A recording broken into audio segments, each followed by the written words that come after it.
Welcome to another video, Purple Political Talk here. Today is Monday, July 26, 2021, and today we're going to be discussing the 2024 presidential elections and take a look at a scenario that, while it actually may be a possible scenario, little by little the scenario has actually been shifting a lot of where it could actually end up landing. This is the scenario between Florida Governor Ron DeSantis and incumbent President Joe Biden. So this is going to be a very interesting scenario. There's a lot of facts that we're going to be, taking a look at as we fill up the map. But before we do begin, I wanted to remind you guys to like, subscribe, turn on post notifications to be up to date with our latest content. And we also wanted to give a very big shout out to our Purple Political Talk channel member, David Maxwell. We couldn't do that. Well, we could do this without you. And also want to remind you guys that channel memberships are now open if you would like to join David as a Purple Political Talk channel member. So now that we've gotten all of this out of the way, let's get started with the video. So this matchup has changed a lot in the last couple of days for a couple of different reasons. One, I think Ron DeSantis is actively gaining popularity nationwide. Ron DeSantis is a candidate who little by little has been able to not only win more support amongst voters in his own state, but nationwide, he's starting to build a brand that actually might get him through a primary and actually, help him out in winning the general election. Now, as for Biden, I think that one of the things that we can't forget to mention, and I think it's something that's, actively increasing, his chances at earning the 2024 Democratic nomination have gone severely down. Why? Well, it just really comes down to the fact that, I hate to say it, but by the time 2024 comes, Joe Biden is probably not going to end up being fit enough and uncharismatic. He's not going to have the charisma. He's not going to have the necessary things to be able to run another president and last another 4 years. It really hits me because I haven't been one of those people that have said in the past, like, oh, Joe Biden is definitely like mentally ill or he has dementia. And I don't want to say that because that also, is, sending out false information when we do not know that as a fact. But what I will say is that Joe Biden's fitness levels have certainly gone down. And, I was watching a CNN town hall and then I watched the Terry McAuliffe rally. And those are like some of the public appearances we've seen Biden like as of recent. And he really has had like, some trouble remembering things like that. And I think that's that's something that might turn a lot of voters away. And it's concerning to a point in myself. And I think that a lot of independent voters like myself, and I think voters on all sides of the aisle will see that and say, well, I think it's not the best pick if they ran him. But supposing that he does, and that's still going to be a question because it might really be a thing where the Democrats realize, well, we have to run Joe Biden. Because if we run someone like Kamala Harris, we're going to lose the general election. So I think it's something that it's very important to see. And Joe Biden going through the primary right now, it's a big question mark. We're going to see how that situation develops and see what ends up happening. But now that we've gotten, all that information out of the way, the big preface out of the way, let's get started with this prediction by talking about the likely states and the rest of the states. But let's start off with the likely states that are states that I believe would go by less than 15%, but more than 5% for either party. Let's start off with Joe Biden. Joe Biden still does have support nationwide in certain areas. I think that a lot of people look at Joe Biden and say, well, he is but looking back at 2020, he is the lesser of two evils. And I think that's something that could certainly be said about Joe Biden. I think a lot of voters would agree with that.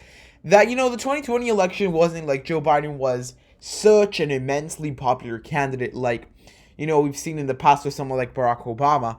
It was just that people just wanted to get Trump out of office. Now with someone fresh, a new option in Ron DeSantis, I think Joe Biden's going to have a little bit more trouble end up winning this presidential race. I do think he ends up winning in New Mexico. I think that's a state that he could do actually pretty well in.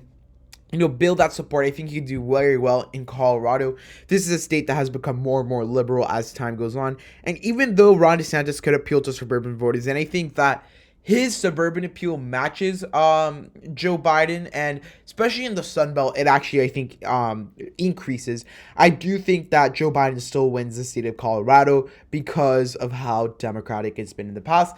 And finally, the state of Virginia, I think, is another state that, Joe Biden has had a lot of support in. Northern Virginia has just turned so blue, and even with DeSantis' suburban appeal, I don't think he's the type of candidate to actually end up winning in Virginia.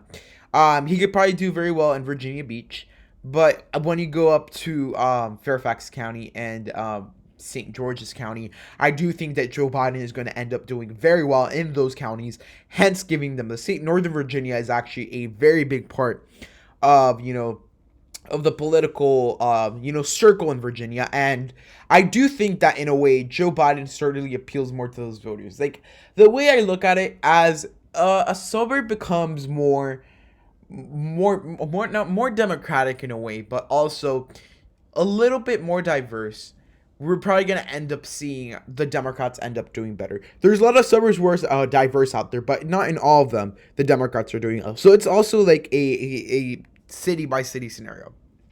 So with those likely states, that puts Joe Biden at 211 electoral votes. Let's move on to Ron DeSantis. I do think against Joe Biden, Ron DeSantis is going to have a really strong time in the Sunbelt. I think that one of the big reasons the Republicans lost control of the Sunbelt in 2020 was because of Trump being attached. And one of the things we can't forget is that while Trump might have had certain appeals to voters up in the Midwest, he was an unpopular candidate.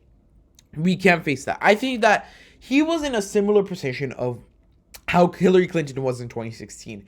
A lot of people liked Hillary Clinton, and I think that if you looked at it in who do you think is a more qualified person to be president back then, I think you could have easily said Hillary Clinton. But her unpopularity really kind of, brought her down. And I think the same thing happened with Trump. However, someone you like DeSantis, I do see him doing very well in the Sunbelt. And I think he could definitely take states by Texas and Florida by around 5 to 6%. His home state of Florida, I actually do see end up going against Joe Biden, probably around 6 or 7%. I think it would be certainly in the likely margin. Now, why? Why would I say this? Well, I think the real fact of the matter is that, yes, Biden could still have some support across the state, but not only is he like the home state candidate, that's his home state, but DeSantis has actually built a lot of support in areas like Miami-Dade. He has not lost a lot of support in Duval and Hillsborough and Pinellas counties, which are important counties in the state of Florida, and it's political being. And I do think that at the end of the day, if Ron DeSantis is able to appeal more to these voters than Biden has, then truly the Democratic Party in Florida is in complete disarray. They're in debt. They're not winning any races. They're like, they're gonna have to fundraise a lot of money, and I think at the end of the day, that really brings that support for DeSantis. Like I said, in Texas, it just really comes down to the fact that DeSantis is populist, doesn't have a lot of the baggage that turned away a lot of suburban voters against Trump. Of course, he's probably not gonna win all of them back, and it's very hard. I mean, we saw this in the Midwest in 2020 that even though Biden was able to actually gain some support back from voters in the Midwest, it wasn't all of them. And it's impossible to win all of them back. But I do think that in the state of Texas, we could still see it stay in the 5% margin. Iowa and Ohio are two states that I think might end up actually going by around 8 to 9, 10% come 2024. I think it just really comes down to the fact that, the Republicans have actually gained so much support in the state. They have built that coalition that's going to win them races for years to come. And, Joe Biden, he could have certain appeals in these states, but the Democratic Party is no longer in the same position that they would win in these states because they had the rural support. The rural support in these states, which actually make up a big part of the electorate, have completely flipped. They're, out the window. And unfortunately for the Democrats, it's going to be hard for them to win these states moving forward. So that covers our likely states for this matchup. Now let's move on to the lean states, or states that would go by less than 5%, but more than 1.5% for either candidate. So let's start by discussing the lean states for Joe Biden.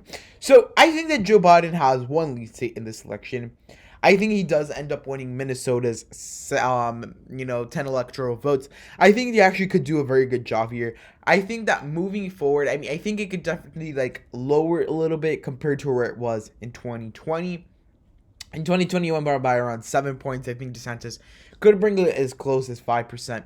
I do think that one of the things that happens in 2024 is also that at a nationwide level, what I was saying earlier on in the video where I was talking about Joe Biden's, fitness and, his frillness and all these different things, that's really going to come into mind. And I think I'm going to calculate around maybe half a percentage point or 1 percentage point for like the candidates, additional to what I think the other swings might be for this, because I do think that Joe Biden is going to have to like fight with that. And I think moving forward, I think a lot of people, like, since Ron DeSantis isn't really completely unpopular nationwide, he could probably do enough to end up, you know, garnering the support amongst those voters at a nationwide level.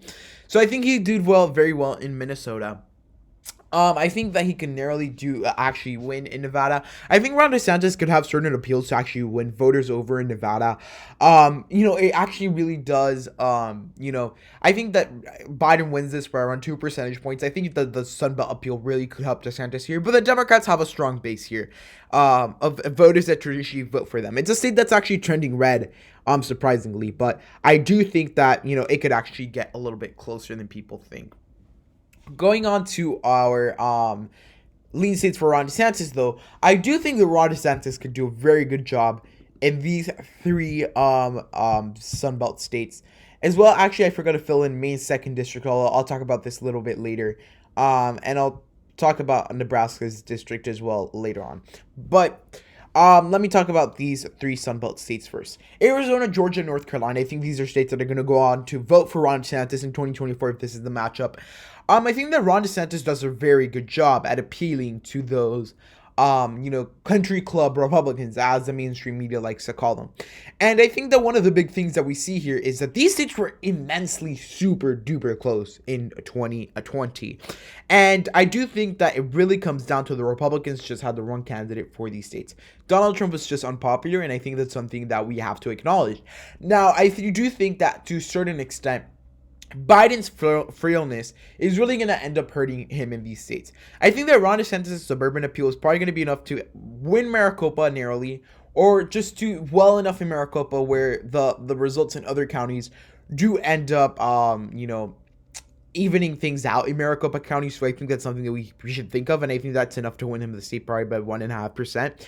And I think in Georgia, we're looking at a state that, you know, there was just a lot of excitement to get Trump out of office. Without the Trump factor, I do think that the Republicans are going to have an easier shot at the White House than people think. Especially, you know, they could win states like Georgia back. And in North Carolina, I think the Ron DeSantis is actually the perfect candidate for that state.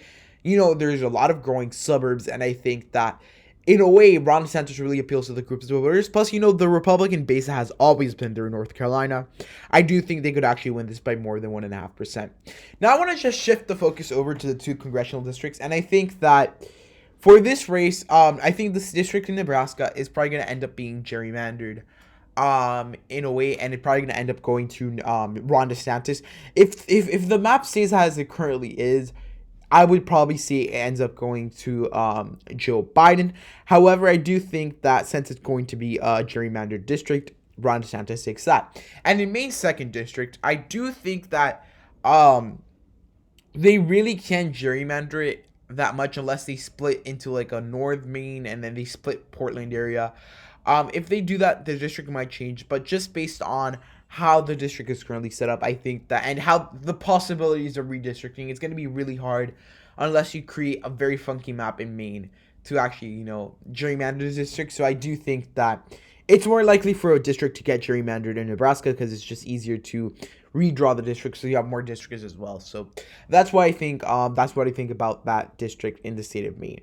So now let's move on to the tilt states. These are the toss-up states that I think are going to be the closest of the closest in these race.